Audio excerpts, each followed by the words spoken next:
Good morning from the plague.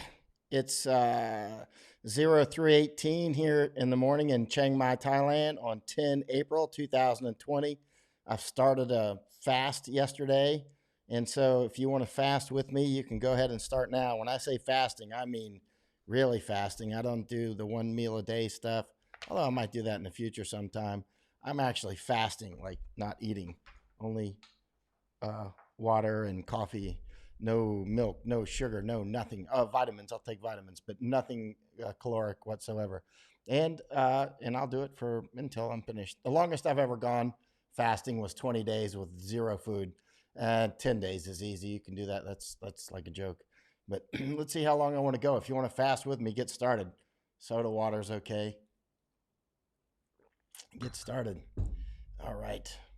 I drink all kinds of different soda water. There's one, the Rock, whatever it's called. Anyway, let's get started. And I will take questions. Please share this out. And then we'll talk about a few things first. Most of what I'm going to say will just be like the first 10 minutes. Hello in New York, Megan, and New Hampshire, Barbara. And hello, Mark, wherever you're at. And hello, SB. Thank you for the support, SB. And thank you, everybody else who supported my work by Patreon or PayPal, Venmo, Zelle, my Japanese or Thai bank accounts. I just hugely appreciate it. Hello, Needy in Arizona. And Jenna, happy Plague Day down in Australia. I guess you're in Canberra. We've been building a lot of Lego sets. I'll bet you have. Interesting. Lego's an interesting story. I've read about the history of those. Very interesting story. You might want to read up on that. Hey, Mike Morgan. All right. Hello, David in Utah. Good to see you back. And Kenneth, let's get started. Hey, Sherry in Arizona. Let's get started up in BC. All right. Y'all ready? All right. I just got a message, or a series of messages just came in from a friend who has spent a lot of time in China. And let me take these off. I don't need these. Can you hear me well? If you can hear me loud and clear, then you don't need those. I'll actually crank that up slightly. And hello, Zane Khan in Sydney and Barbara. All right, let's get rolling. Hello, Naomi in Israel. By the way, one of my Israeli friends, I was just chatting with him tonight. I almost brought him on tonight, but maybe Igal's watching. Igal Zur, you know Igal, famous author in Israel? He's a friend of mine. Anyway, Igal, we got to know each other in India years ago, and I asked Igal earlier tonight if he wanted to come on, and he said yes. So maybe tomorrow Igal will be on. You might know Igal. Let's get started. But I got these messages just as I was coming on. This is from China. My friend is American, but he's got a lot of friends. He spent years in China. He's saying, this is a message about China. Many foreigners, mostly African, being evicted from their apartments in Guangzhou, put out on the street without recourse. That was from yesterday. And he said some Europeans also. Well, very interesting. Just a few other things. A lot of videos are circulating around about that. And then he says, Chinese generally dislike Africans and many other dark-complected people. Oh, yeah, I've been to China quite a few times. That's true from my experience. Yeah. Wow, China, yeah. China, the Chinese Communist Party always claims racism, but let me tell you what, you haven't seen racism until you've seen China Nazis in action. All right. Let's get started in talking about a few other things. Many interesting things going on. I'm very interested in what's going to happen with the mainstream media. For years, mainstream media has been suffering anyway, and for various reasons. One is just massive credibility loss. And and loss of revenue, of course. And then, of course, every minute you spend with someone like me, then you're not spending somewhere else, like at CNN or whatever. And so that's very costly for them because those minutes cost them a lot of money. 1 minute that you spend with me instead of with them is very costly for them, actually. So that adds up. But now, people in business know every time there's an economic downturn, one of the first things that people stop spending on, companies stop spending on, is advertisement. And so obviously, these big media companies generally run heavily on advertisement. What are they going to do when the car companies stop advertising, when the boutique clothing and that sort of thing stop stop advertising? How many of these newspapers are going to just go out of business? I mean, will New York Times and Washington Post and others be with us next year? I don't know. I mean, of course, it can shake up the whole market and many can decline and then a few will survive, probably. It's my guess. But my guess is they're going to be going out of business very soon. Probably already are. Well, they have been for years. I'm fasting. I'm fast. I drink a lot more water, by the way. I always drink a lot of water. Boris Yeltsin's still alive out there. Good. The Prime Minister of the United Kingdom, he taunted the virus. He joked around about it, shaking hands in a hospital. A doctor that warned him about PPE, masks and gloves and whatnot, is now passed away. Rest in peace. A doctor in the UK has passed away. He was one of the doctors warning Boris about this, and then Boris was making fun of him, making fun of the virus, not the doctor. And so, yeah, very interesting. Let's talk about a few other things, and I'm just going to get straight to questions. But I want to mention a few things first. One is, let's see if you can see this map. Did it pop up on your screen? If it did, you can see how the cases are going. We won't need to go through all that because this is widely available and you can see it yourself. And I'm just checking another screen here to see if you can actually see that. And yes, you can. Well, maybe you can't. All right. And, well, let's see. It doesn't, I'm not sure if, well, it's obviously live because I see people making questions. Hey, Barbara, I hope everything's well. And hello in Fairfield. Can you see the screen here of the Johns Hopkins map? I don't see it on my other screen. I hope it's feeding out to you. It should be. Maybe it's not. Hello. Okay, you see it, Mike Morgan. Great.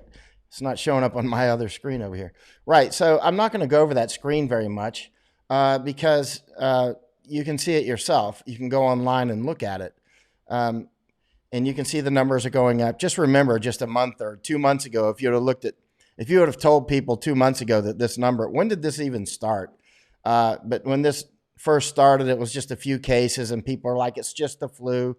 Somebody was saying, just comparing it to the flu on my own page today. And I put up the cuckoo song video. I mean, anybody that thinks it's just the flu now or comparable to the flu is cuckoo bird level stuff. And so let's talk about a few other things here. Now you can see these, the spread is enormous, but we haven't really done a lockdown in the United States. I mean, look at this. Look at these domestic flights galore and international. You can click on this, by the way, and see which actual flight. JAL must be Japanese. NCA, there's KAL, that's Korean. I don't know, which of these are actually cargo aircraft. EVA, there we go. Let's click on it. Here we go. There's EVA. And here it is from Taipei to Los Angeles. And you can see the time here on the left-hand side. You should be able to see it's a Boeing 777-35 Echo. And registration, all that, country of registrations, Taiwan. So you can see, you can see where all these flights are coming and going from. By the way, I used to look at this I still will if there's any serious crisis going on, like over Afghanistan. You could see some of the actual drones over Iraq and Afghanistan because the patterns were so circular. I would show it to some of my military pilot friends, and they would say, "Oh, that has to be a drone because pilots can't fly that circular." So here's Afghanistan right here. Not many flights going on over there. And it's interesting. I've been looking at different countries, the numbers of flights going on. This is India right here in the middle. Here's Thailand. Most of the flights here in Thailand have actually been, there's not many domestic flights in Thailand. So you can see it's pretty quiet. Most everything is stopped. Now let's look over here Europe. There's Africa. There's never many flights in Africa. Let's see here. I've looked at Italy off and on. You'll see it looks like there's a lot of flights, but when you actually look at them and you click on them, a lot of times they're flying over. They're not actually flying to or from Italy. Like I've been to Florence and all these places quite a lot. I love Italy, but it's so terrible what's happening. So this one is flying from, okay, that one is, where does it say it's flying from? There we go. It's going from, yeah, it's a domestic flight from Palermo to Brescia, India. Wow. I mean, not India, Italy. Wow. There was many years ago, there was a huge church explosion in Brescia. They used to store gunpowder in the bottoms of churches, and the gunpowder would sometimes explode and just wipe out an entire village. Look at the name of that village and look up like church explosion. I think it killed, I've forgotten, like 2,000 people. But anyway, as you can see from the world, the virus, even without looking at these about how the virus is spreading, you can look at this and see how the virus is spreading. You can see that really, in reality, we talk about a shutdown, but there's not much of a shutdown. And in reality, they're talking about flattening the curve and all this, but there's no evidence, no serious evidence at this point that there's no herd immunity yet. I think we can say that with pretty high confidence. So when they start opening back up again, well, we'll see what happens. Here's Puerto Rico. Puerto Rico is one of the United States. Well, Puerto Rico is part of the United States. But Puerto Rico, you can see here, Puerto Rico once banned a flight ban from U.S. hotspots because, a lot of Puerto Ricans that live in one of the states often live in New York. Huge amounts live in New York and Florida, right? And so New York is obviously a huge hotspot right now. Many people dying. Every minute people are dying in New York right now, and many have been flying to Florida and Puerto Rico and other places. So you can see, Puerto Rico is about to be hit. And so here we go look at Honduras over in Central America. Honduras seeks land for mass graves in case CCP deaths surge. I changed the title of that myself. And so there's some other nice statistics charts you can look at. This one, COVID-19 healthdata.org is actually a good site. You might want to write that one down. COVID-19.healthdata.org. That one's got some interesting projections. Of course, projections are, if projections are ever right, it's just a wild coincidence. I mean, projections are what they are.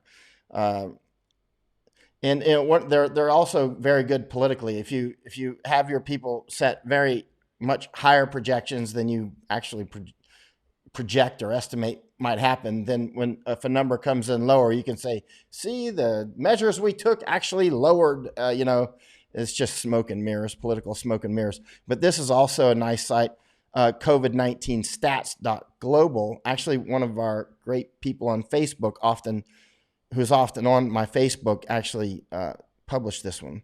So John Rumpeline, you can see his name on the bottom, but that's a good one. So let's get down to just answering questions. And that's what we'll do. I'll just try to answer as many questions as possible, or at least for a while, and open the questions here. Let me start at the bottom. All right. Hello from Minnesota. One other thing let's mention.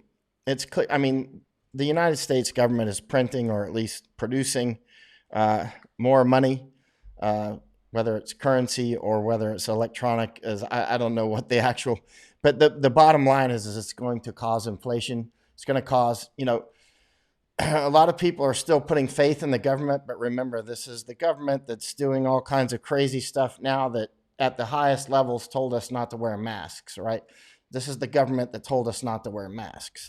So when it comes to how to deal with this situation that our government has never dealt with before, they were the ones that told us not to wear masks.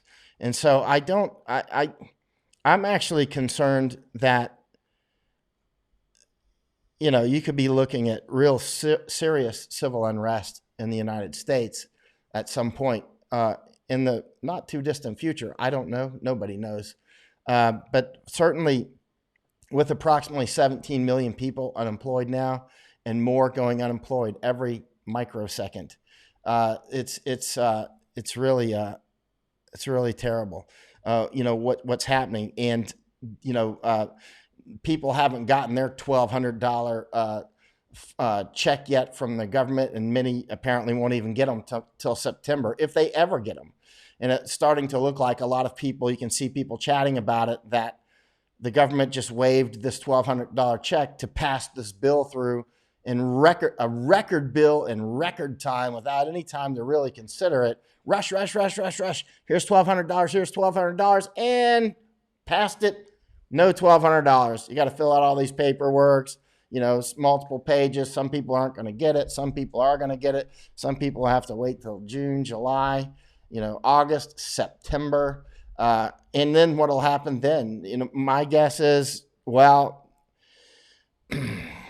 when seconds count, the government's only years away. And this is going to potentially create a very volatile situation in the United States. And actually, I've been thinking about that quite a lot. I'll need to return to the United States just to see how my own country's doing, and go state to state, state by state, and help in any way that I can help. And I think I've been thinking about a lot and talking with people.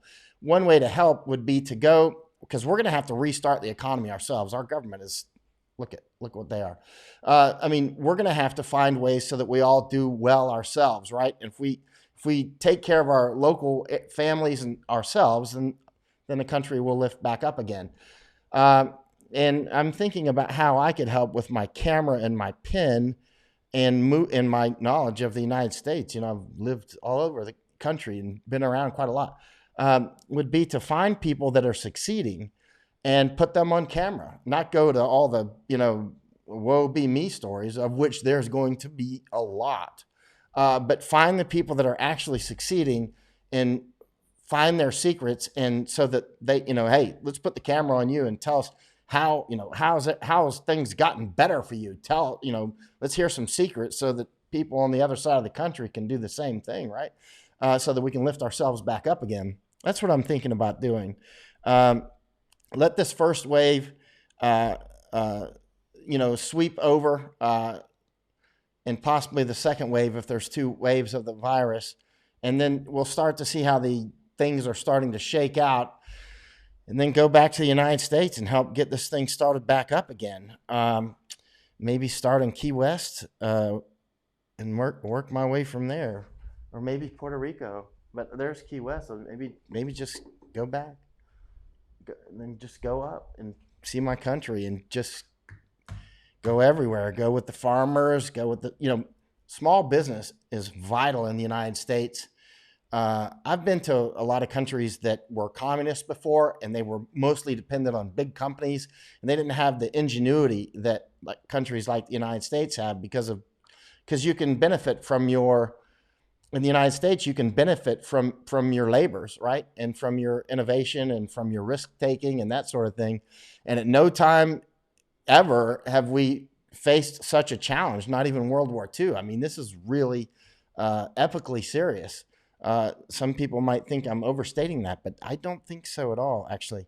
But yeah, I think I need to go back to the United States and go from state to state and figure out who's doing the right thing. And then, build a community where we communicate, the things that work. And Americans are very good at that. And then we'll just do that. And I'll get to meet a lot of people all over the states that always come on, like Dave in Utah. I'll be able to go up to Utah and say, how's it going, man? Let's see what you're doing right. What have you planted in your garden? How are you making money? Are you trading in Bitcoin? Are you trading? What's going to happen to our currency? Are people going to start trading in a different currency? Of course, if people start trading in Bitcoin, the United States government will try to crack down on that. Oh man, I can see epic struggles. you know, a lot of these people that were viewed as whack jobs before, the preppers or the people that thought that there would be FEMA camps or something like that, I mean, they can suddenly be, they won't seem as crazy, actually. Um, I mean, I've been a prepper. I'm not one of those that thinks that Americans are going to be run off to concentration camps, but you know, the stranger things have happened and actually could, but we've got guns. So let's Kelly's saying, looking at property in Montana. Yeah, let's see. That's a good place. Montana's lovely, man. I love Montana. I love the whole West, man. For that matter, I love the East. the Megan says, I'm poor, but I'm trying to recycle everything, plant food, store water in my bottles, making cleaners and using fabric instead of paper. I don't know. I'm trying. Oh, that's good. And, you know, and we still have the ability to communicate quite openly, and we can, there's a lot of things on the internet, and then we can just talk, because, you know, nobody's ever faced a situation in our lifetime, certainly not in the United States. And so we need to compare notes based on our current realities. This is for the record books. I mean, the things that we're doing now, how people behave now, they'll be known for the rest of their lives. They do well. They have a moral behavior, ethical behavior, and they'll be known for that forever. But if they take advantage of this and do bad things, get into criminality and whatever, they might not be remembered long. They might get shot. This is very serious. Let's see. Judith is saying, De La Fuente, in Spain, unemployment is growing. However, there isn't enough people to work in agriculture.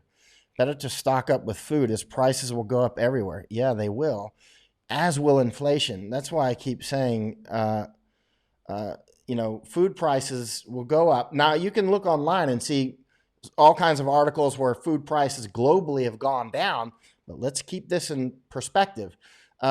You can already see hot spots popping up where food prices are spiking. Various countries are, you know, halting exports of rice or whatever. Other countries are hoarding for obvious reasons. The reason, one of the reasons that prices have gone down is just demand has gone down for now. And fuel prices are way down because Saudi and Russia are doing their fighting, or they're trying to knock our fracking business out as one goal, which they may succeed at if we don't do something definitive. But imagine that the United States fracking industry is out, and now there's not anything really keeping the lid on, price cartels such as OPEC just raising the price through the roof. As soon as they knock us out of the oil business, then they can raise prices as they will. Knowing what Saudi Arabia is up to, I think about it a lot. If I were President Trump, I would be very polite to Saudi Arabia to start with, and then I would be a little bit more firm. And then very, very quickly, I would escalate if they didn't raise their prices to not take out our fracking industry.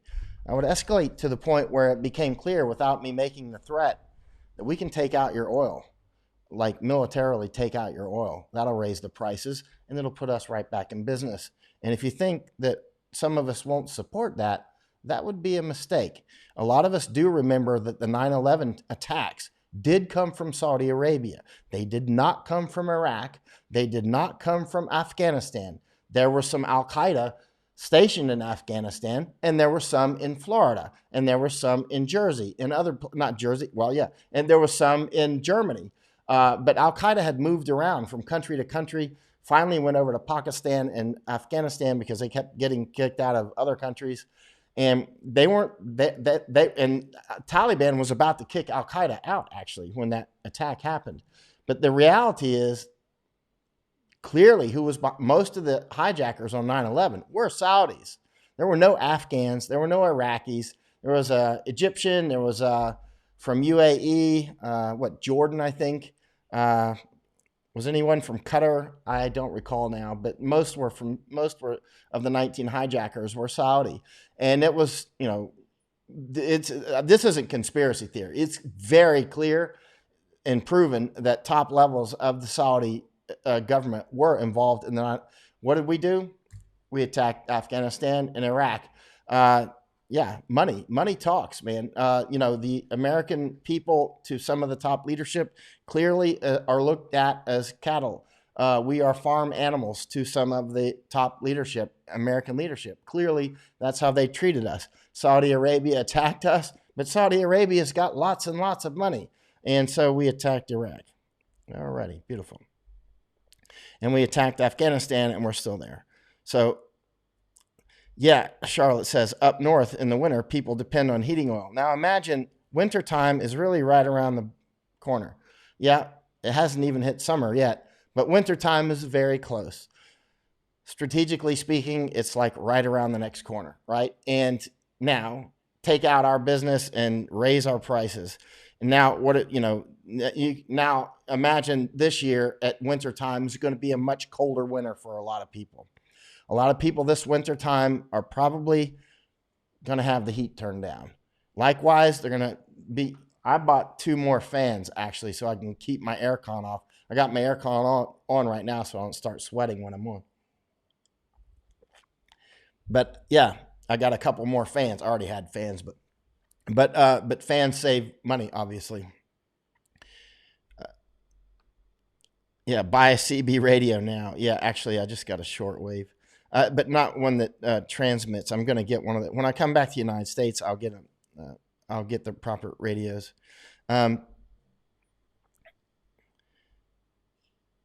Yeah, Robert Day says, Cynthia, trust me, it's easy to take Michael off the internet. It's just a flip of a switch. But yeah, we will, sometime this year I'll come back. Let's see how it shapes up. And formulate an idea on a concept of operation for this, where to start, how to do this. I've got a general idea. I want to interview people that are succeeding so that we can share information that works, not crybaby stuff, because there's going to be a lot of tears for everybody, right? We won't waste time with that. We need to focus on how to get things going again, get that spark fired up, get rolling. And so Sharon says, why do we cozy up to the Saudis? Strategic reasons. Money is one. The Saudis are very smart. They know how to spread their money around. They know how to, garner influence. They're very, very good at that. They're very serious influence players. And they don't play by any moral standards that Americans would recognize, as you can see. Well, look what happened at in their embassy in Turkey when they cut Khashoggi into little pieces, and then got caught doing it. That's pretty incredible. Megan Neese, I truly believe they have already done dry runs on internet and power. It's easy to take out the internet. It would be, Robert's saying, tell everybody to get a CB radio. I think better to get a shortwave, but to get, I don't have a license for shortwave, but I will get one. And obviously, if I come to I will come to the United States, but I'll also bring sat gear and that sort of thing, because, they can take me off the internet. And I do anticipate if things go sideways in the U.S., with some sort of revolt, that sort of thing, there'll probably be a lot of message control. There already is, actually, in the United States. But there'll probably be a lot of, throttling by, social media and every other way that they can. Cynthia Wood, my community is hurting. Fracking and oil business dried up overnight, and now the pandemic. Hard times in Permian Basin. There are. Let's see. I've already said the major things I wanted to say. I'm just chit-chatting with people now and answering questions as I can.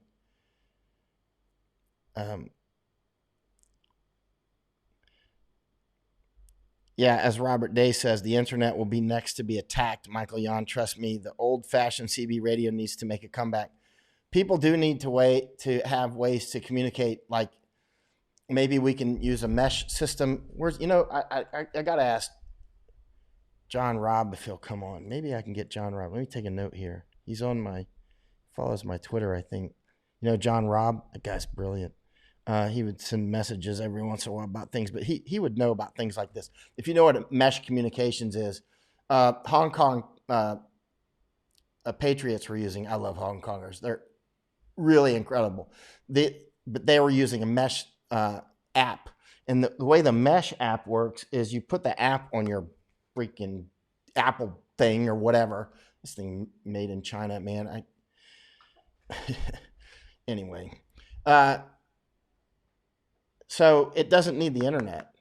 So with the mesh app, if everybody puts the apps on, as soon as you come near somebody else that has the app, your message spreads like a virus, right? So it'll spread very quickly, and they can spread like right across the country very quickly.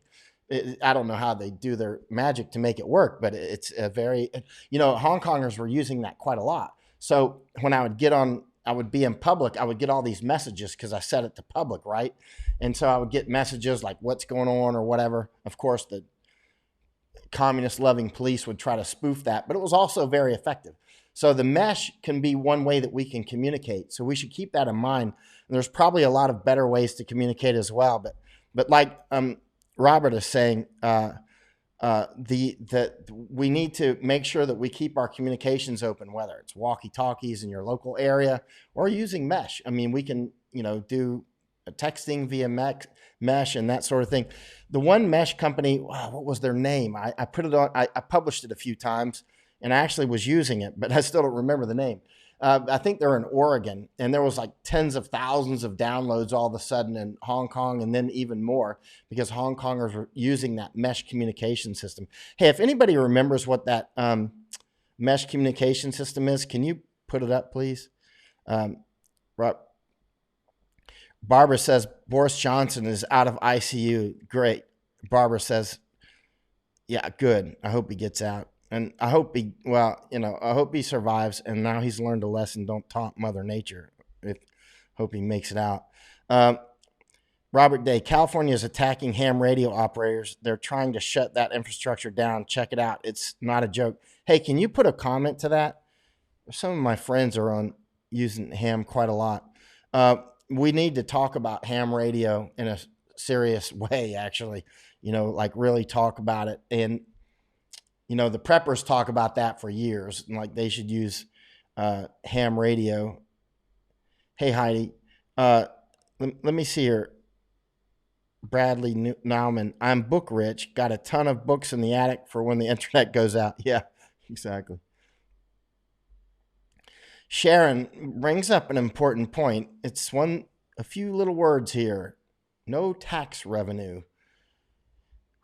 Imagine how this is going to play out. I mean, the implications are enormous. I mean, we're talking such a multivariable problem here that, think about it on the municipal level, on the county or parish level, on the state level, on the federal level. Think about so many things like how the game wardens work, that game wardens work on, hunting licenses, fishing licenses. How do they get their money? Imagine so many things that people are just not going to pay the license for, or how many things are going to have to be shut down as a triage, economic triage. National parks.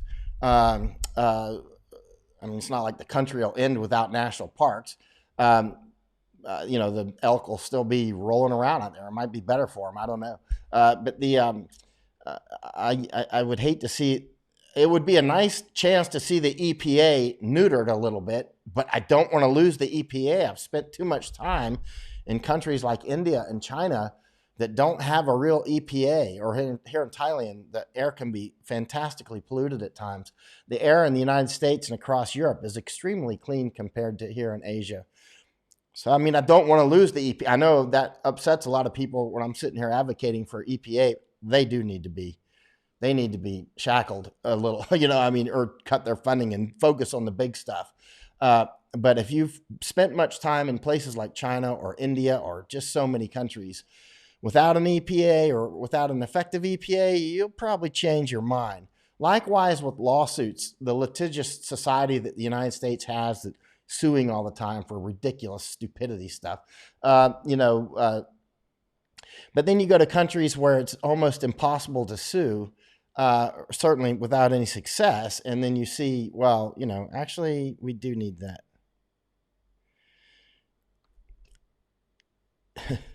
Let's see here. Oh, Mesh app. Okay, you and Kip Moon. Always pay attention to what you and Kip Moon's comments, because he always puts up interesting stuff, and he doesn't put up a bunch of Wikipedia links and that sort of thing. There's a hair on my microphone. Sorry about that. You and Kip Moon. I don't remember if that was the actual name of that one. That might have been it. Bridgeify. I wonder if anyway, it was effective because I started using it, and it was effective. So, Fire Chat, that's it. Albert Planis says it. It was Fire Chat. Ewan, it's Fire Chat.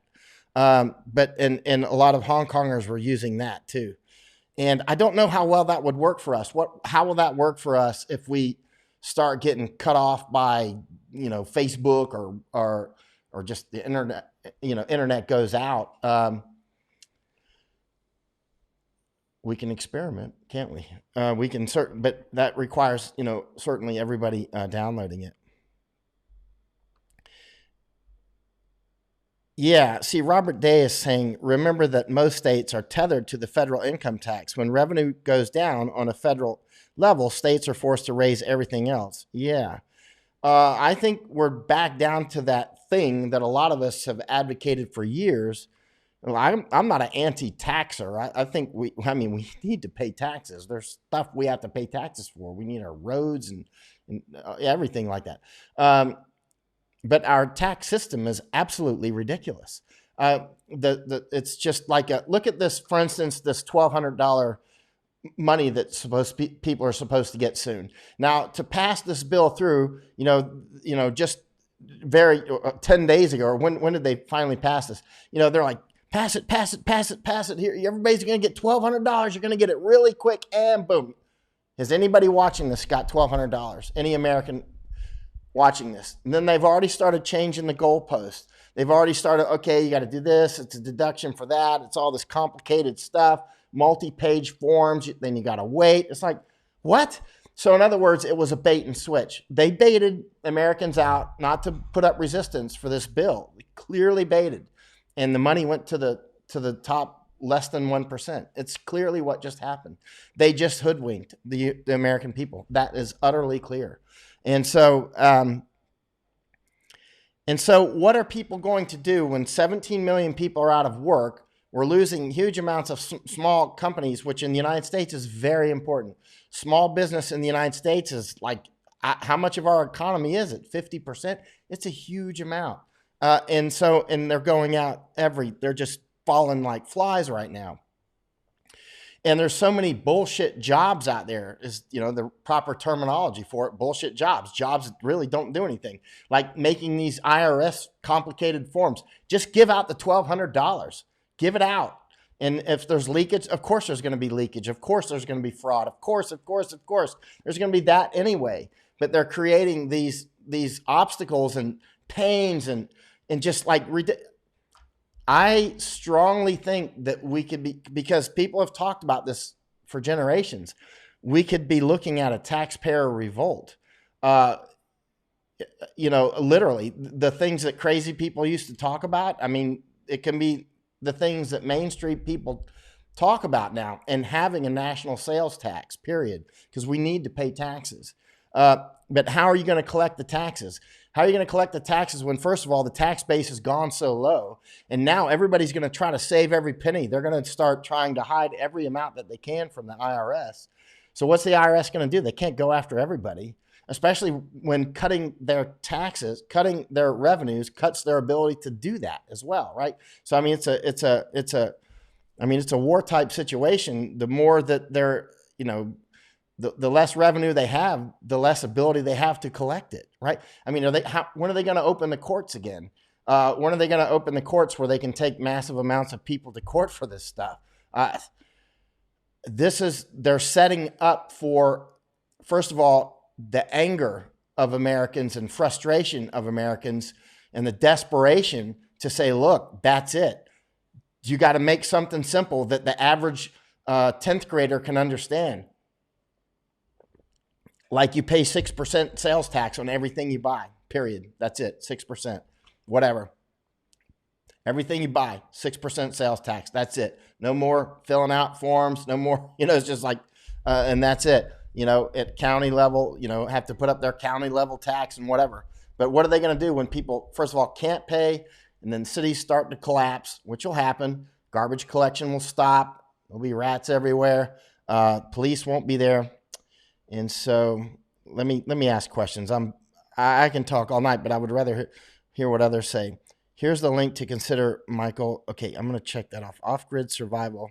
California officials declare ham radio is no longer a benefit. Oh, what?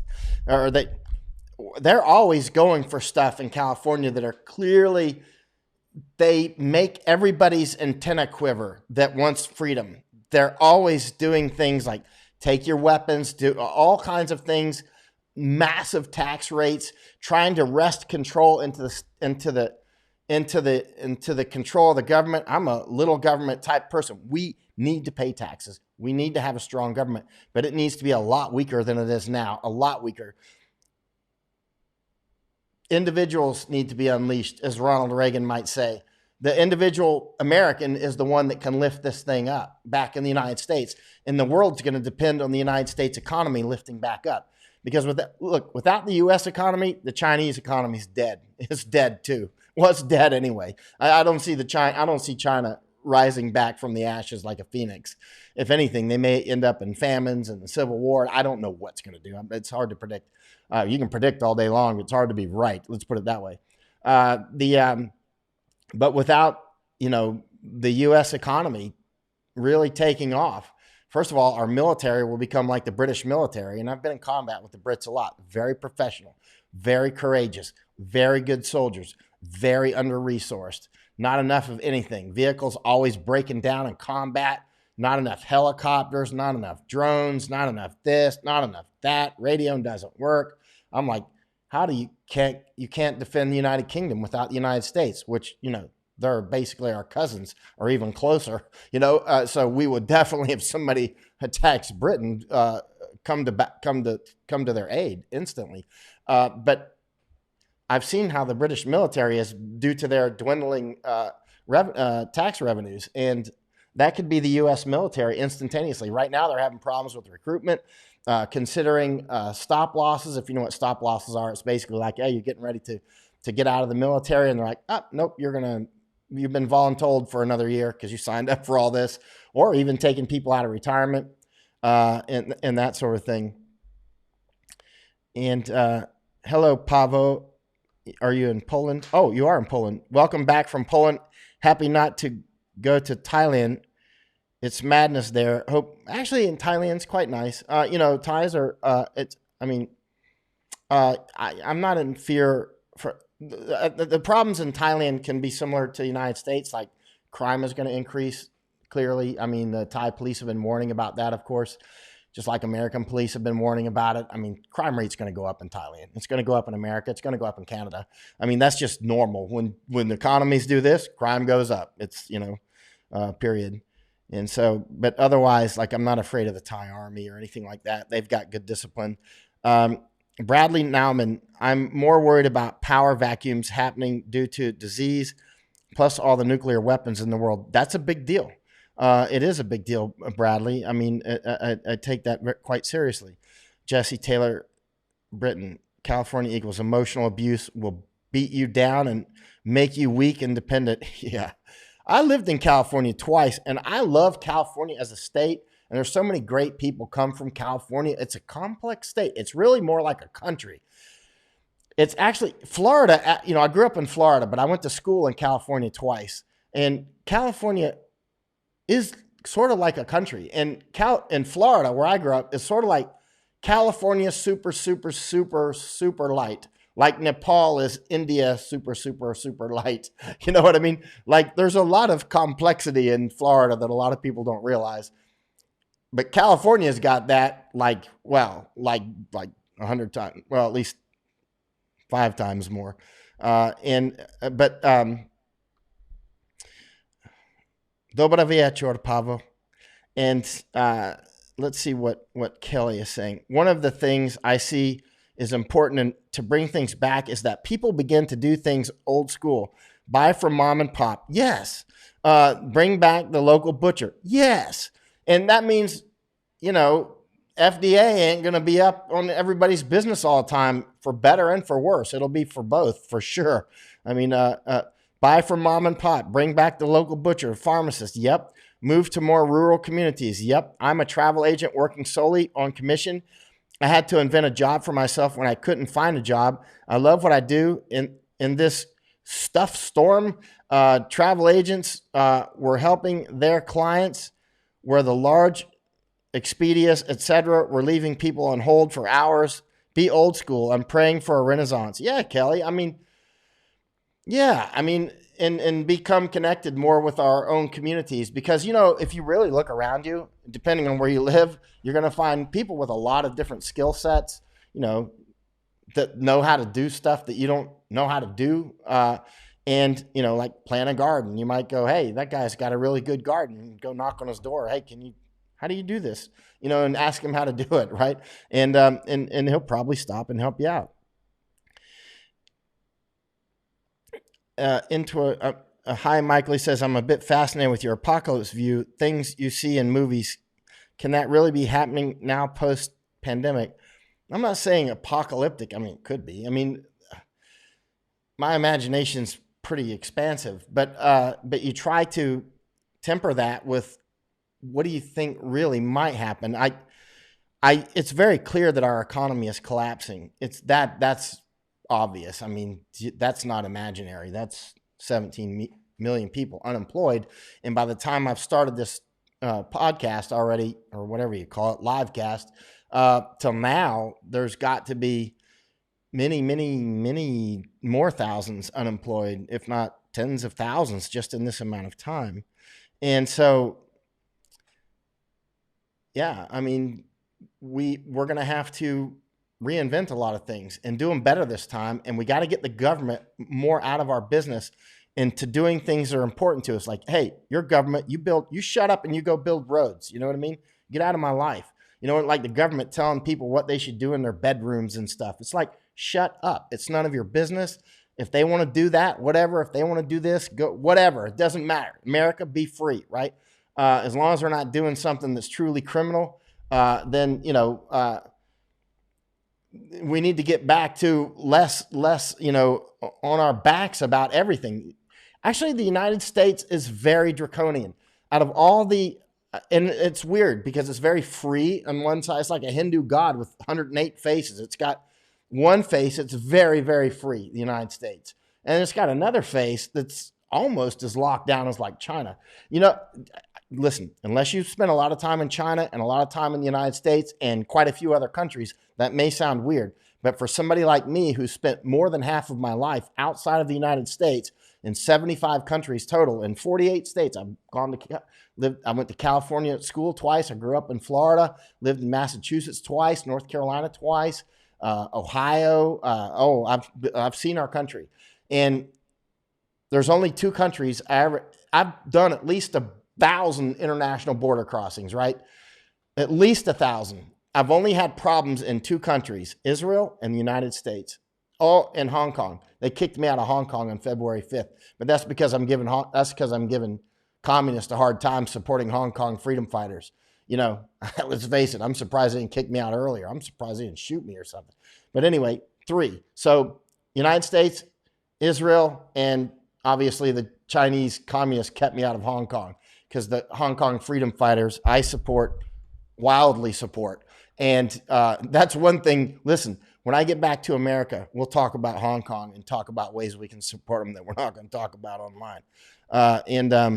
But yeah, we need to support Taiwan and Hong Kong, but we'll talk about some things not online.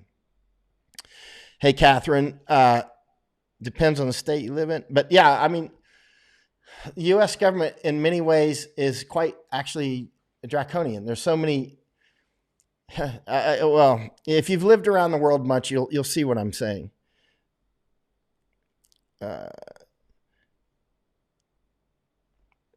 yeah, Matthew Dill says just heard on another program that was 6 million plus 2 weeks consecutively. There's, from what I've read, there's about 17 million unemployed now, and so by the time tomorrow's sunrise or sunset here, maybe another million or more. Hey, I hope everything's good in Thailand, Pot Jamarn. I'm trying to answer questions here. Let's see if there's Peter Ung. It's better to think of bad possible scenarios and evils than to be naive and caught off guard. Exactly, because that's a good point. Because as an example, I had masks when most people didn't. I bought 600 of this type to hand out in January. Remember, in January, people were like, it's just the flu. You're going crazy. You're one of them hyperventilators, and I'm like, well, a lot of those hyperventilators are now dying on ventilators.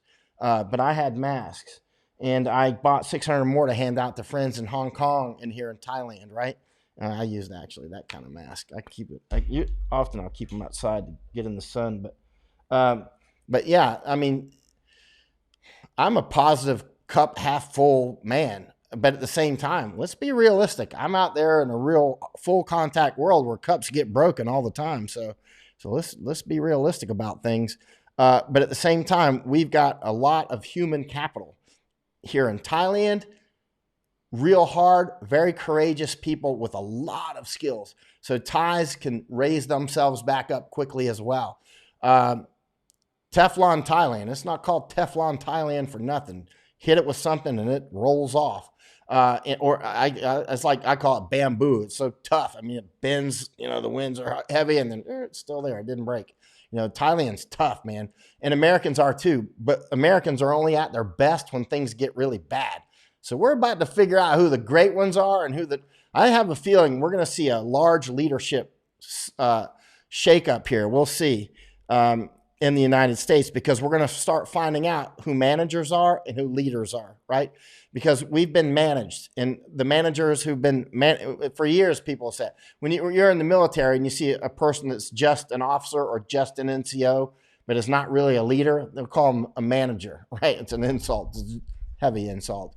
But the ones who are really great NCOs, like sergeants or officers, they call them a leader, right? Because they've earned it. You can't demand respect from people, or you can, but you're not going to get it.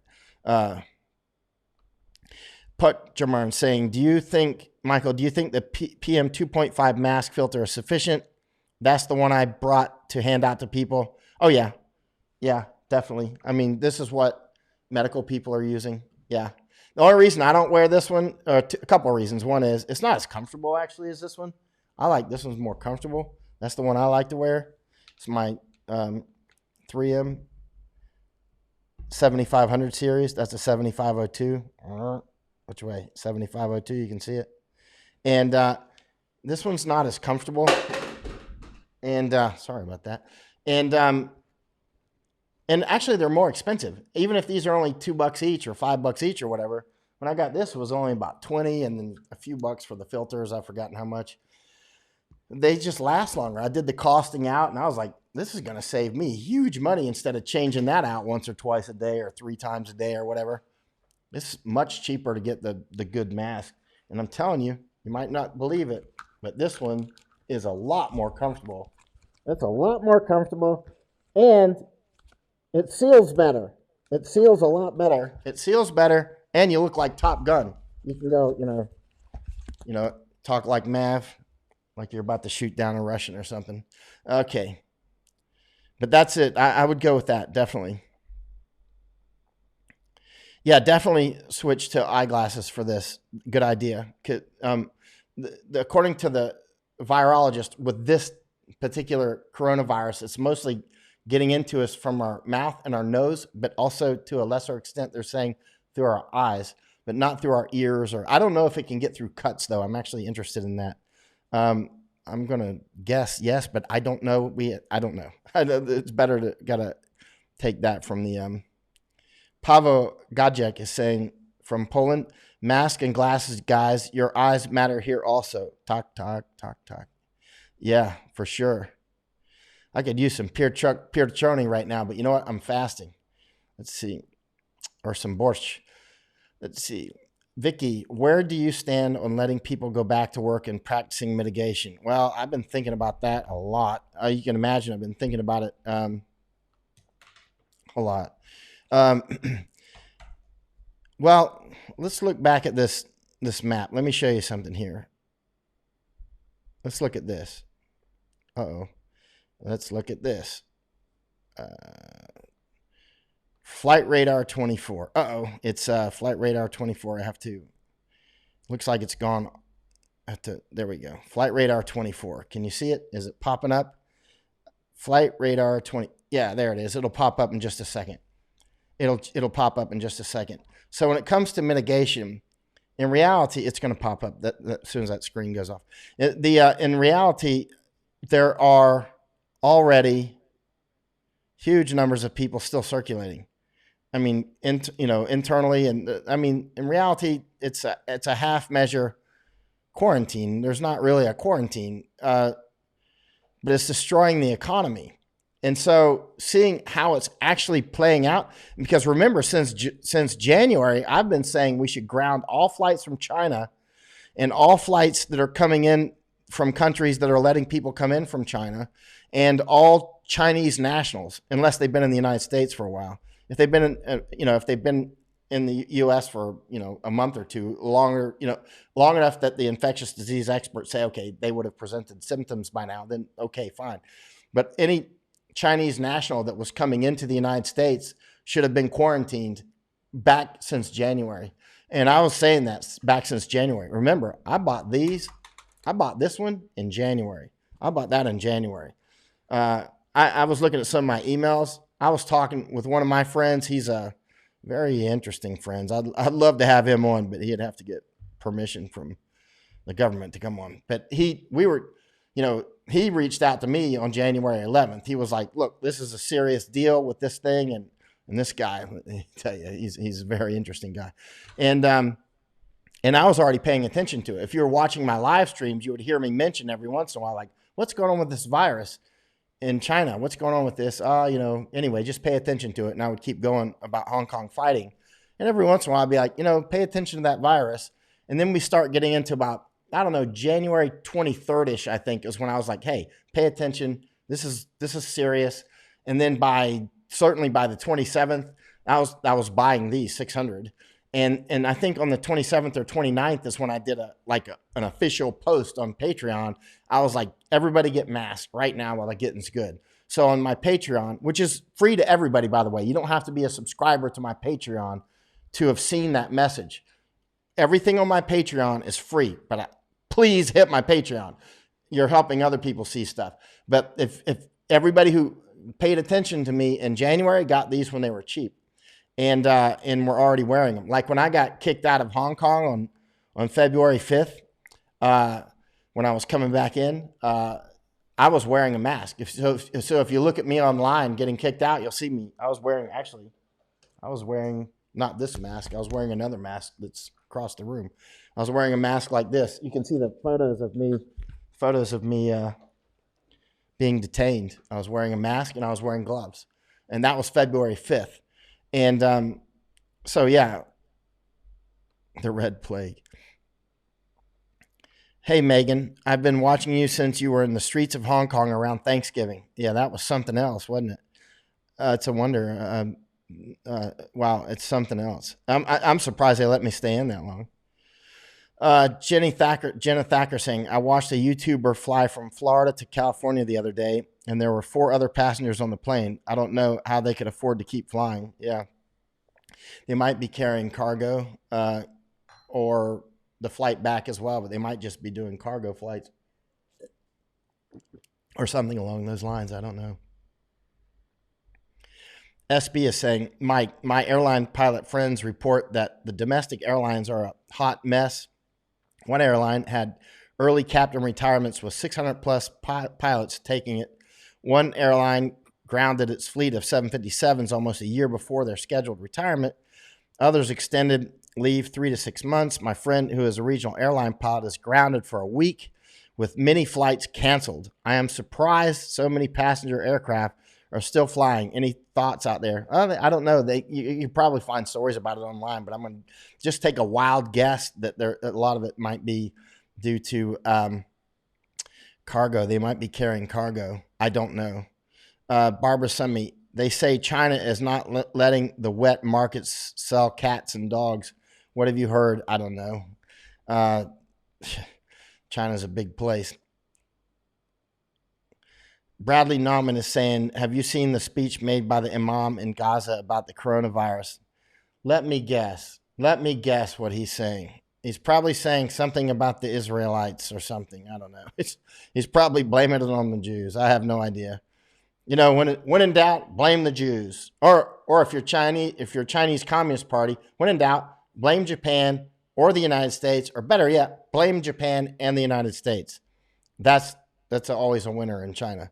If you ever go to China and you watch movies on your television at night, it'll just be anti-Japanese stuff, hour after hour, anti-Japanese stuff. It's crazy.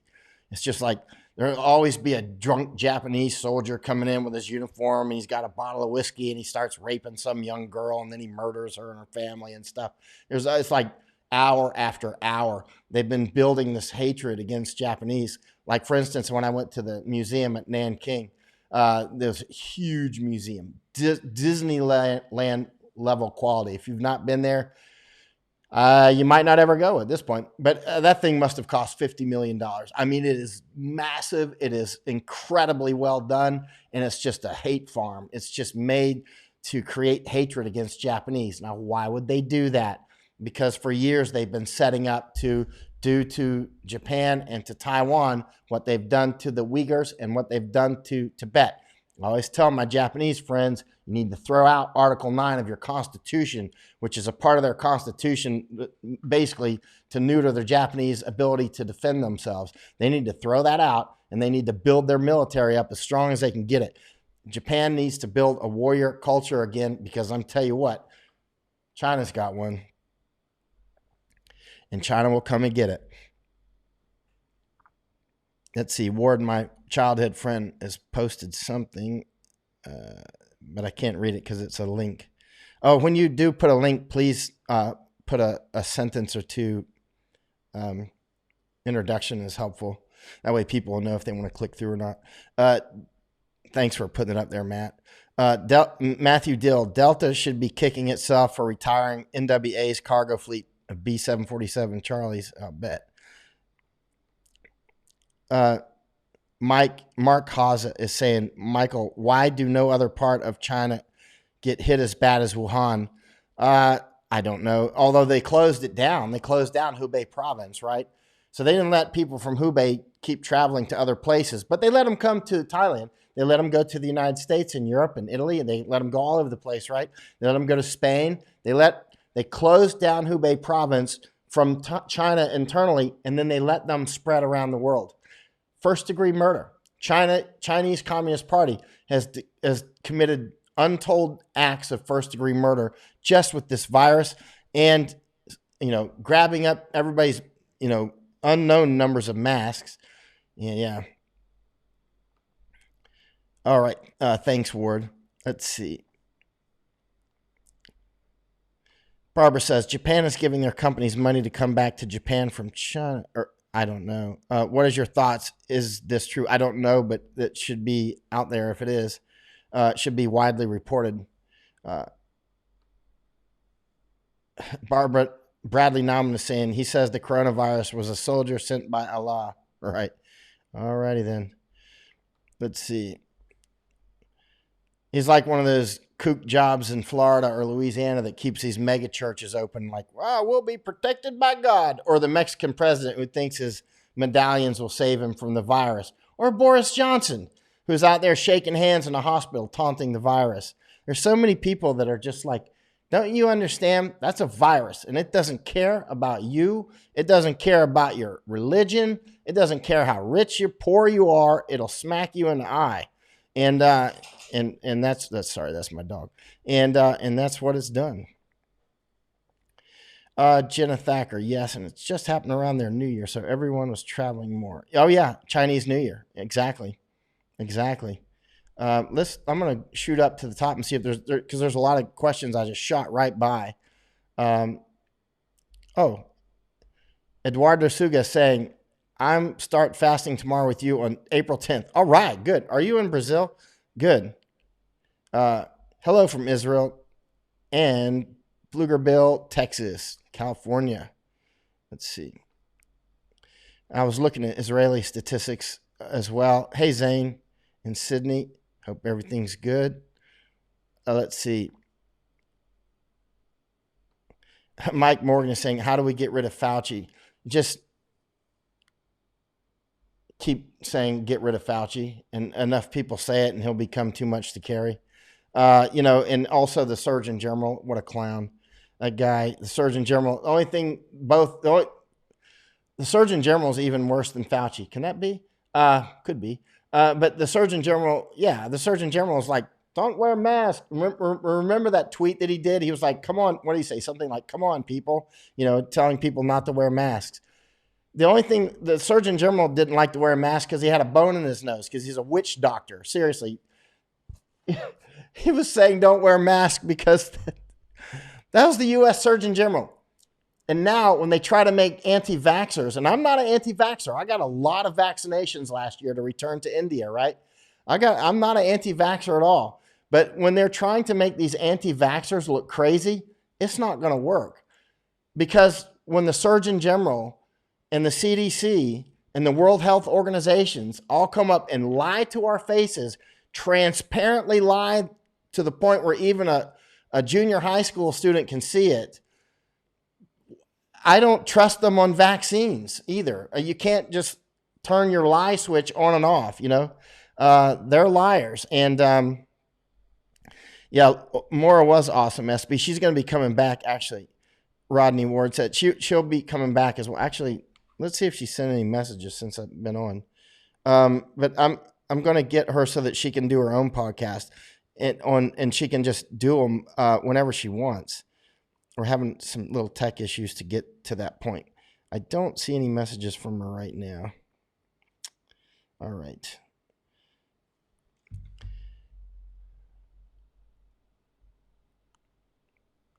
Pamela's saying, hi, Michael. I'm going to start the fast. Any tips? I've done the liquid fast before. Listen, liquid fast, unless you're just drinking water or coffee, is not really a fast. Clear soups, no, that's not fasting. That's just liquid food. But not water fast. Any tips appreciated? Pamela, that's not fasting. That's just liquid diet. There's a complete difference. I mean, you can live for the rest of your life on a liquid diet. A lot of people do, actually. But actually, Dr. Jason Fung, he's a Canadian doctor. His last name is Fung. I've read his books. He's a good person to start.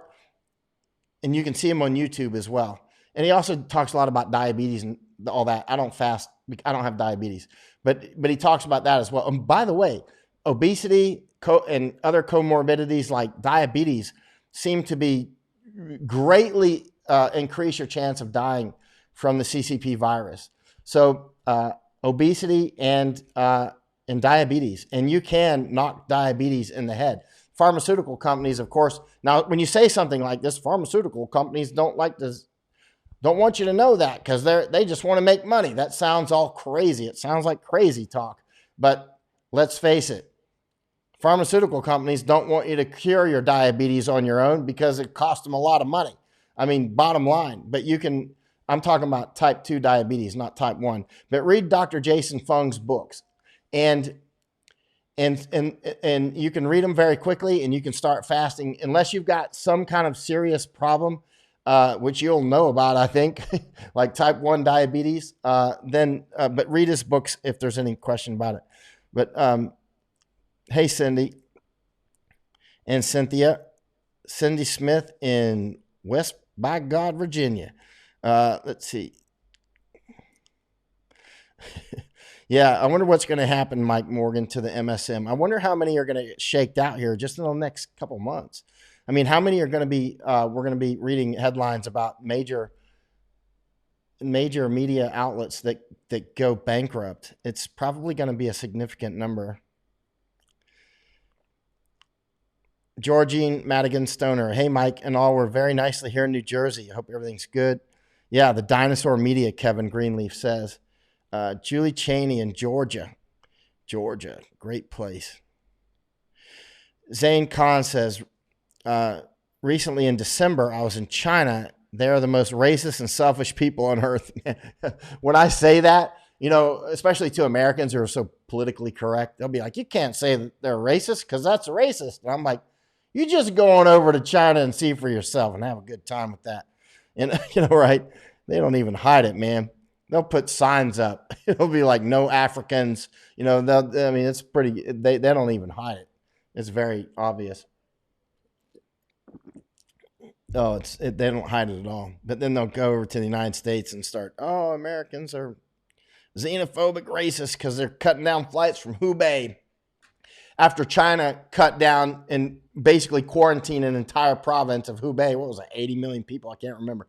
But they're just letting them fly out to Los Angeles and New York and Italy and Spain and everywhere else, and here in Thailand, and letting them fly to Japan. That's okay. Pollute the world with your virus, but don't pollute China. That's the kind of people we're dealing with. They are, to use the word, evil. They're actually evil. And, evil is a big, big, big word. And some people go, evil, only psychos use that word. But there are some, like Hitler, that actually fade off into what I would call evil. And that would also be true of the Chinese Communist Party. They're actually evil. And they deserve to be destroyed. And I mean destroyed. In detail. But that's going to be up to the Chinese people, mostly. If they start doing civil disobedience in China, which Chinese can do that. Chinese are pretty tough when they get their mindset to it. They're obedient to some point, and then they switch, and then they're the opposite. Likewise, Thais can be like that. Likewise, a lot of Americans can be like that. Obedient up to a point, up to the point where you hear that audible snap, and then it's like, uh-oh, that was the sound of them breaking out of their chain, and it's on. Cynthia Wood says, Pamela Green, I'm an intermittent faster. Read a short book called Delay, Don't Deny by Jen Stevens. Obesity Code by Dr. Jason Fung. And AC Appetite Correction by Bert Herring. Hello in Cincinnati, Jay and Joyce, wherever you're at. Mike in Illinois. Let's see. Let me shoot down. Charlotte Barron is saying the state of Iowa is open for business. Wow, a lot of farmers out there too, which might, make a lot of sense for farmers, of course.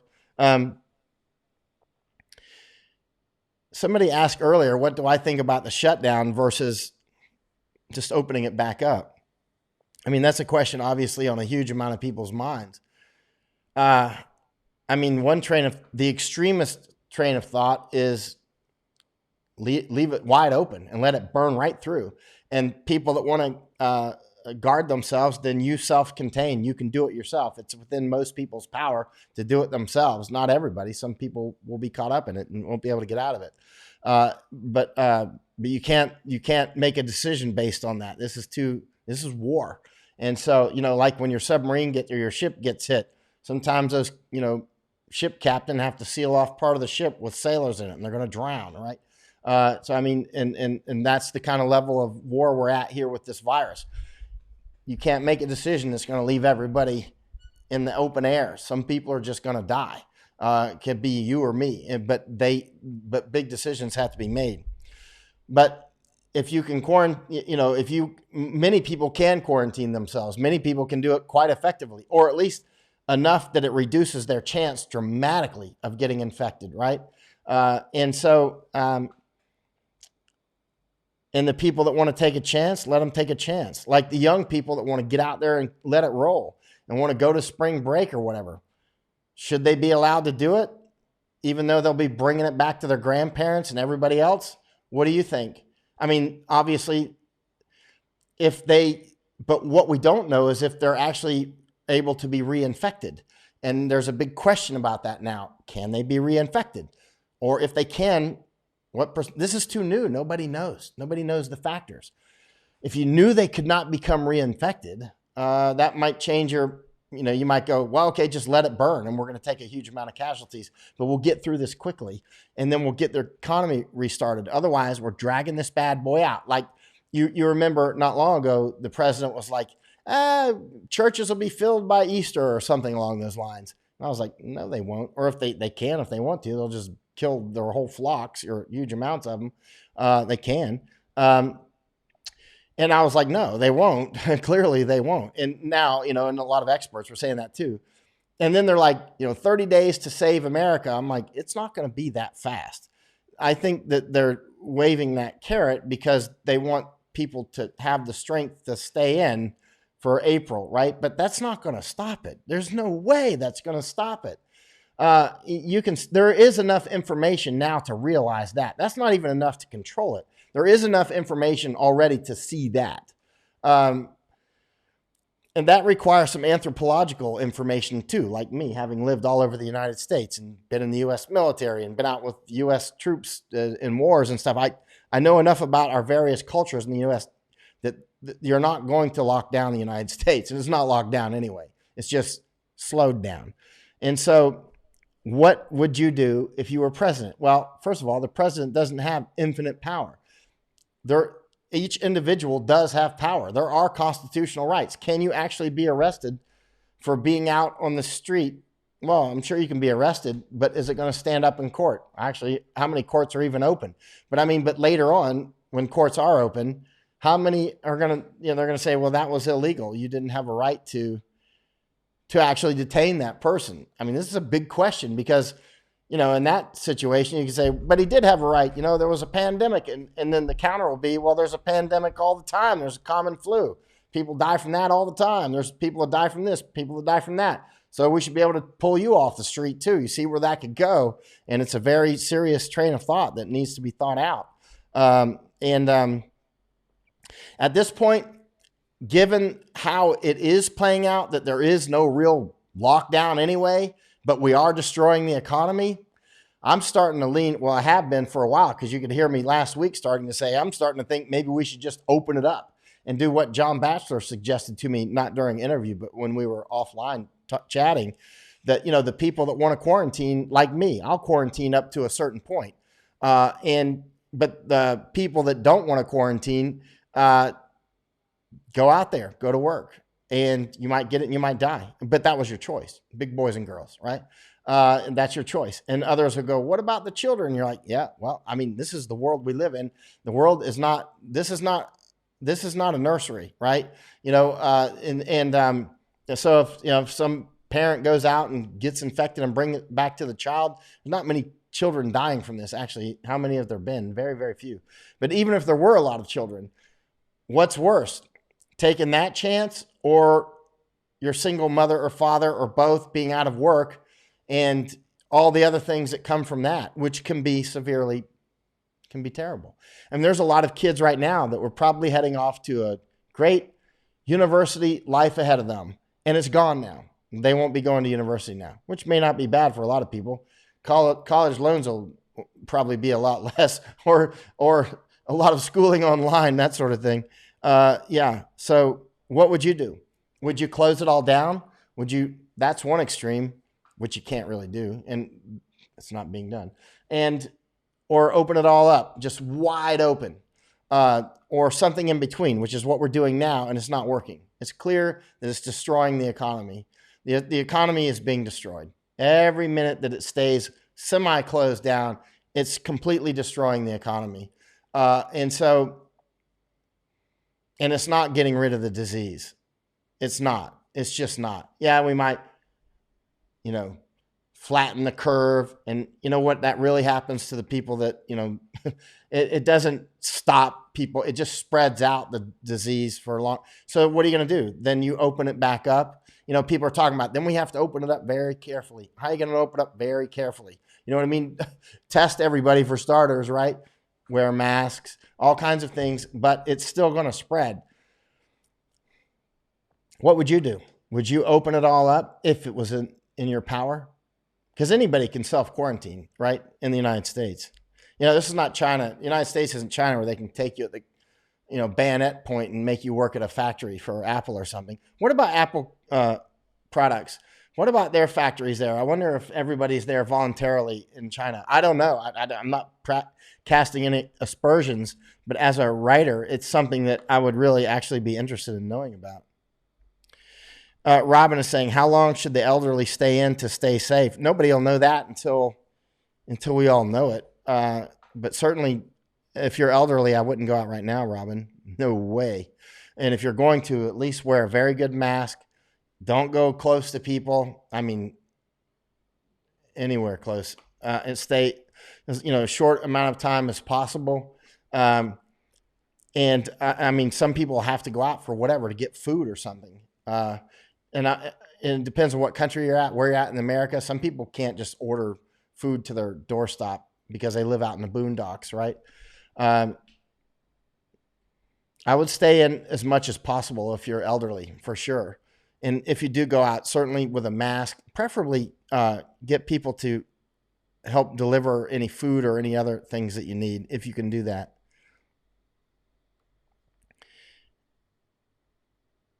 Melanie's saying, might as well open back up. The only difference here is we can't sit down, eat at a restaurant.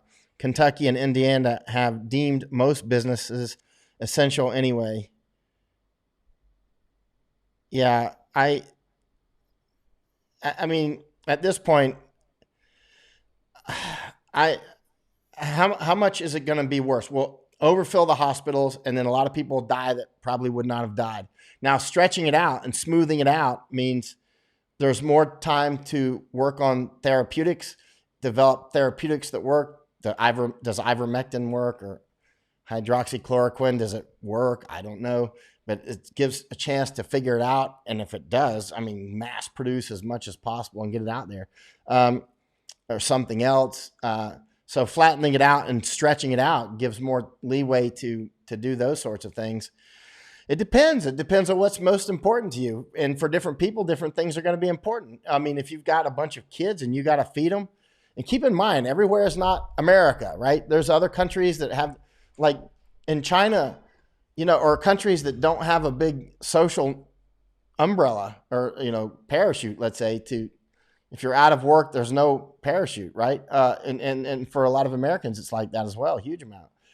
What are you going to do if you got to feed your kids?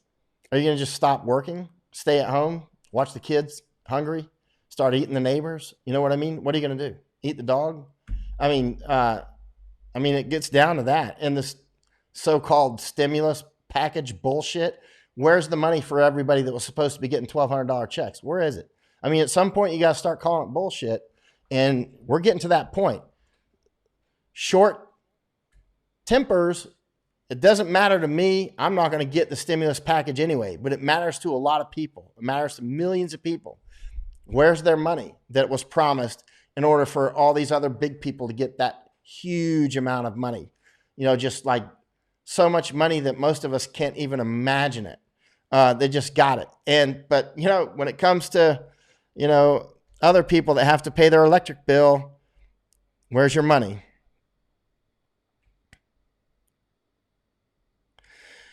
Vicky Eckert is saying, my friend said she could see a war if things don't turn around. I could see that. I could certainly see that. Certainly, at minimum, civil unrest. Yeah, they should have had Catherine get test and mass produced for the entire country. They should, obviously. And, they're working on it. And remember, all the problem sets that we face are not all internal to the United States. We got China out there, right? And they're on the prowl. They haven't rested, right? They could invade Taiwan whenever they want to, or Hong Kong. They can do a lot of things. And while our Navy is sick and our Army is, as it runs through our military, Marines and Air Force and Coast Guard, law enforcement, the drug cartels and everybody else are going to be like, hey, this is our chance. You know what I mean? There's a lot of opportunistic things that'll go on. I would caution drug cartels, if I were the president, though, I'd be like, you know what? I'm not in a good mood. And if we start catching a bunch of drugs coming over the border, we'll bomb you. We'll actually do an Air Force mission down there. We'll bomb you. We'll bomb all of your properties. We'll bomb you while you're asleep. We'll literally do a B-52 bombing in Mexico. You know what I'm saying? We won't play around. Just leave us alone is what. But being very careful, because Mexico is very important partners, and most of us really like me. I really like Mexicans. Great people, great family people too, and make good soldiers, fantastic soldiers. But the drug dealers are a plague on Mexico, and they're a plague on the United States. And China, with their fentanyl smuggling, we should just make it clear to the as the economy collapses in the United States, as it's doing now, a lot of people may turn to drugs. We know how this goes.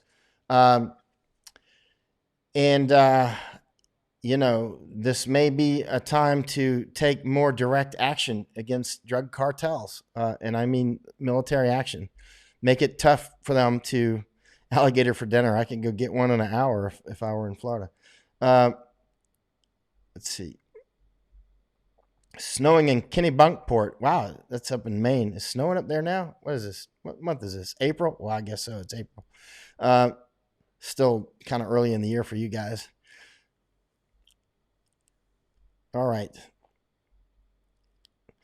Rita Holland Moore. The stimulus money is supposed to start going out tomorrow to those who have direct deposit set up with IRS. Yeah. It's all okay. How many people have that? And how many of the poorest people have it, right? The people that really need it, how many of those have direct deposit with the IRS? Yeah. I mean, this is really serious. It could end up in civil unrest like that quick.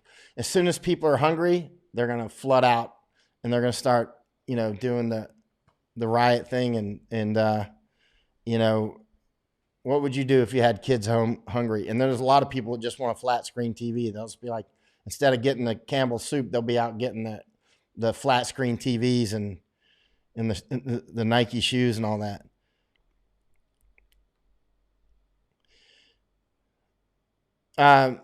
Yet Kit Moon says, Tony, Jason Fung, he's talking about fasting, says, do whatever you're comfortable with. 3 food, 1 fast day sounds good to me.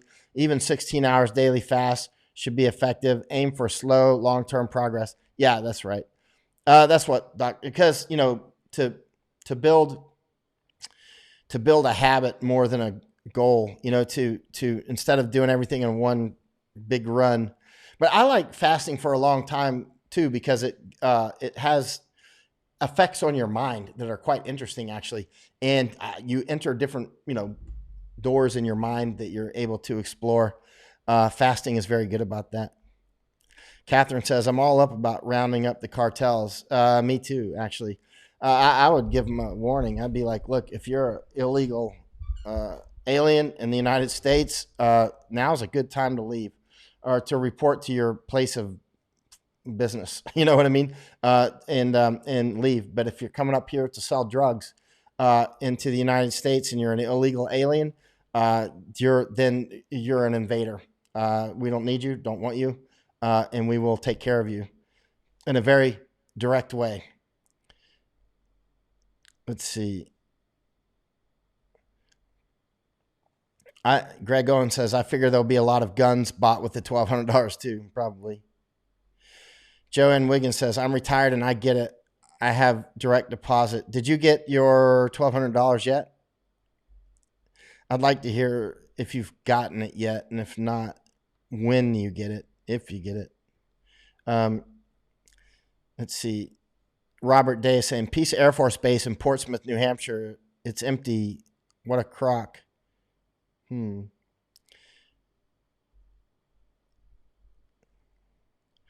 if anybody's got a good shortwave that they're not using, you can send it to me. I'll get on it. I've got a shortwave receiver coming in. I want to be able to pick up the news from around the world. But broadcast is important as well. But I'll be going back to the United States. And so when I get back to the United States, I can get it there as well. Because I'm more useful in the United States than I am in Thailand. Much, much more. At this time in history, I should be in the United States. Melanie says the monies are supposed to be deposited by the 17th. Let's see. Let's see. And Joanne says doesn't have hers yet. Let's see. But remember, it's phasing out, Melanie. It's not or Heidi. I'm sorry. Wait a minute. That was Melanie that said that, right? Yeah, it was Melanie. Melanie, it's not. It's supposed to phase out. Yeah, I got to get back to America. Yeah. Yeah, send it to me so I can come back to the U.S. Let's see. Megan, nice. My stepdad used to have a world radio. I wish we still had it. You can get them on Amazon. You can get them on Amazon. They're not cheap. I mean, they are cheap. You can get just a receiver. You can get, I think, a good one for about $30 or $40. They're not expensive. You know, one of the things that's changed in our lives is in the old days, or even just when we were younger, it was not very long ago, our grandparents and parents, they used to repair a lot of stuff. Like there was a TV repair shop. There were radio repair shops, TV repair shops. They could repair your telephone. They could repair all kinds of stuff, your washer, your dryer. They could repair your car. But now a lot of cars you need very computer stuff or whatever. Or, if your phone breaks, a lot of people will just get another phone, right? And likewise with televisions, a lot of times the television kind of 10 years old, time to get a new TV, so it wasn't like that in the old days. They'll just be getting them repaired.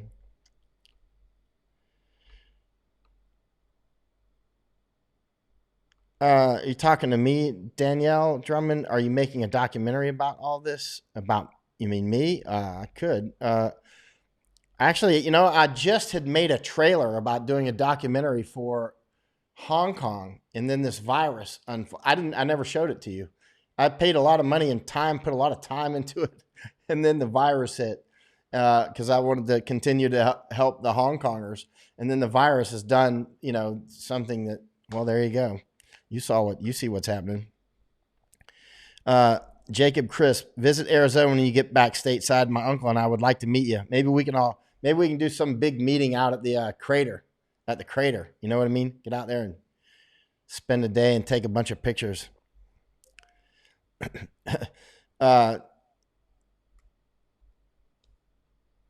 Kevin is saying, come back to the States, Mike. Get a Publix Grenda. What's a Grenda?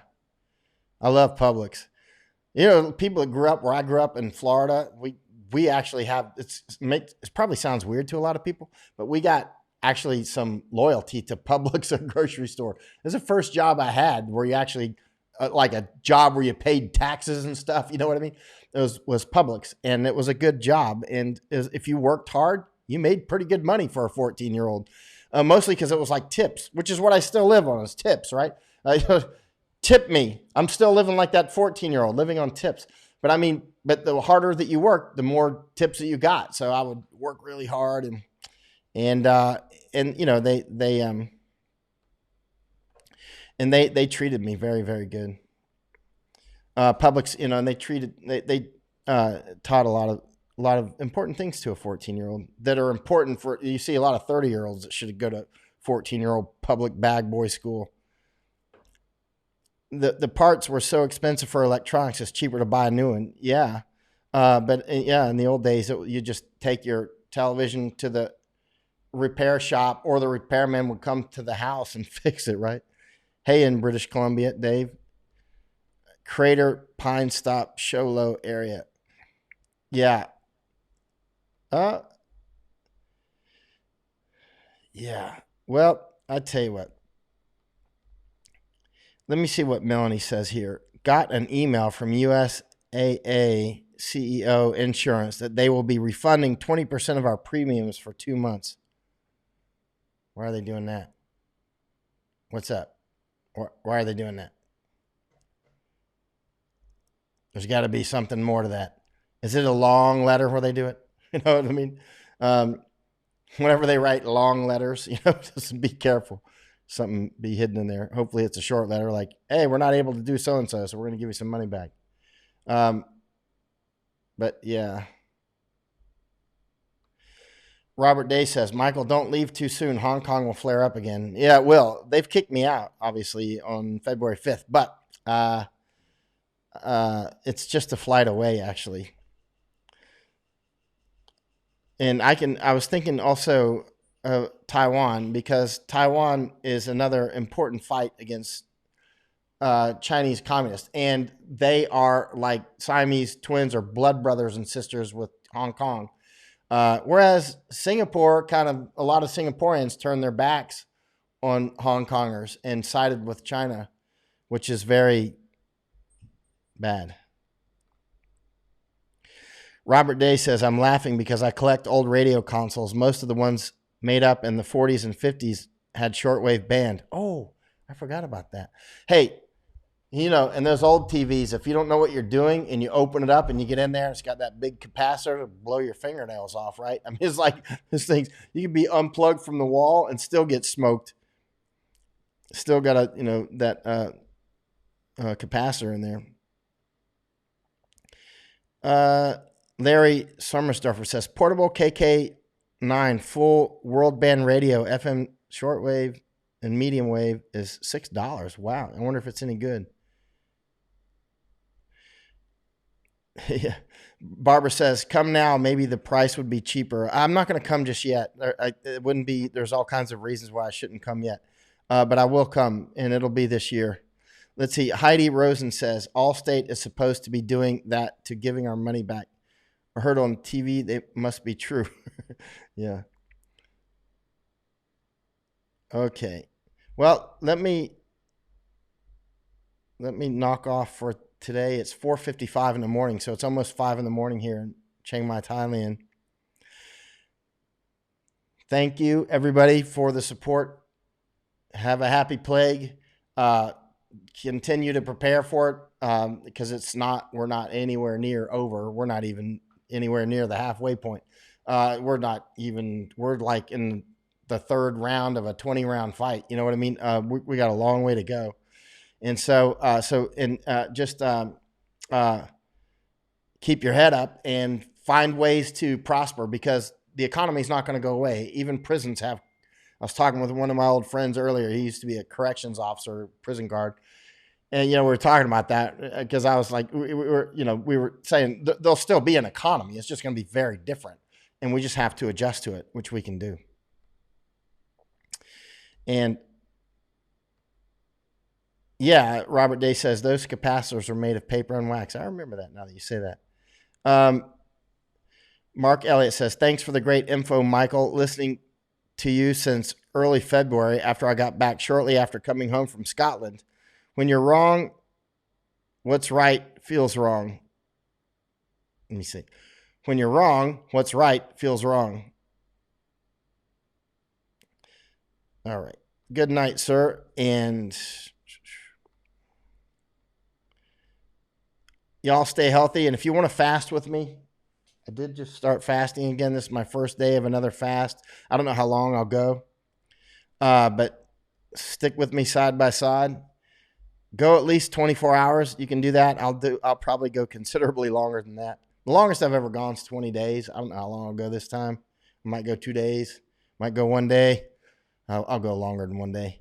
That's right. Picture tube explode. I used to put magnets, or I did it before. I put magnet on the cathode ray tube because, the electrons have the negative charge. And I was like, wow, I was a little kid, loved physics. I was like, I bet this will bend the electrons. And it did. And it also I thought it destroyed the TV. Oh boy. Because it actually stuck. The magnet didn't stick. When I took it off, the picture wasn't right. I was like, uh-oh, my dad's going to see that. And then it actually went back to normal slowly. And I told a TV repairman that, and he was like, "You put a magnet on the screen. You're lucky it didn't blow up."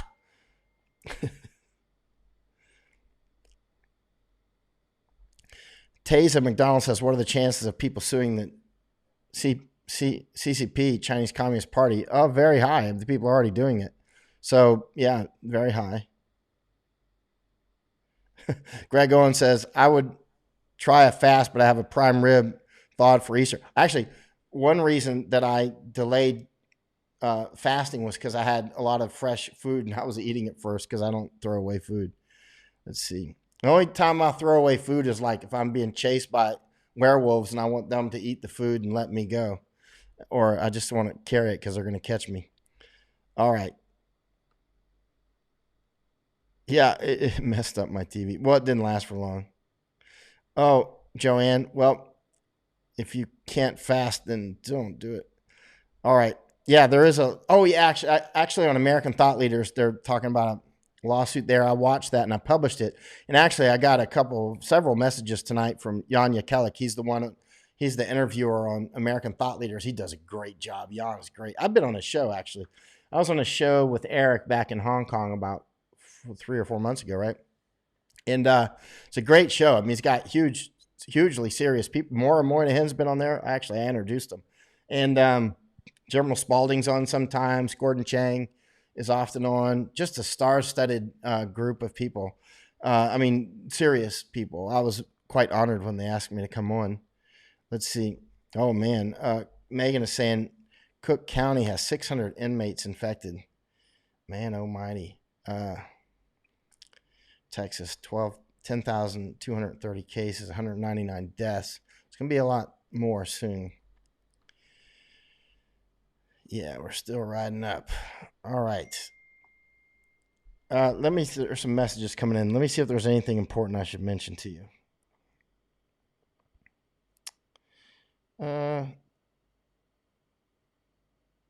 No, other than I keep getting messages about ivermectin.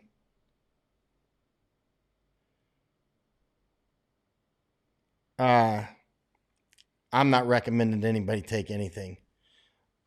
I will say that I did order some ivermectin on Amazon and it's on the way, but I was just getting it just in case. And actually I got some pills here as well. And I'm not even going to take it. I was just getting it just in case that they find out that it's good with ivermectin. But I don't know. And it's super, super, super preliminary. I'm not recommending it. I'm just saying it's very cheap. It's like, why not? It's like the price of a dinner. You know what I mean? So it doesn't make sense not to. If it was like $4,000 for a dose, you might want to be a little slower. But since it's so cheap, it made sense to go ahead and get some.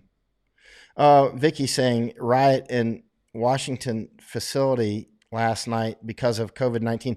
Remember, there was also riots in Italy and I think Brazil and Colombia and I think Iran. That's why Iran let loose about 70 some odd thousand or more, maybe more. I don't know. Who would know?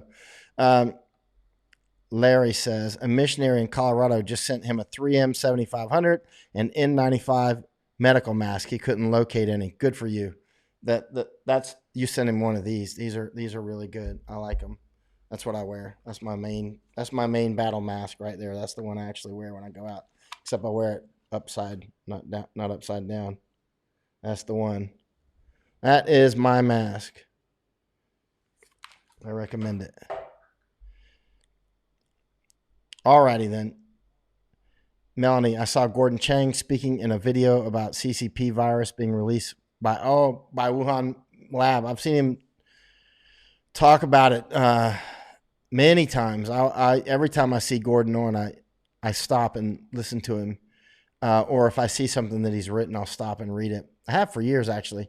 And then I mentioned last year I was in Hong Kong and he was like asking me, I was having dinner with him and, Matt Schlapp from CPAC and a few other really heavy hitters were there at this dinner and lunch and breakfast. We spent a lot of time together. And then Gordon asked me if I wanted to come on the John Batchelor show. And I was like, yeah, of course, man. I love the John Batchelor show. I listen to it all the time, man. And in your work. Gordon Chang, I'm always listening to his work or reading it. He's great. All right. Time to go. Thank you for the support on Patreon, PayPal, Venmo. Hit it up because I am coming home too. And y'all have a very happy plague. See you soon. Mike out.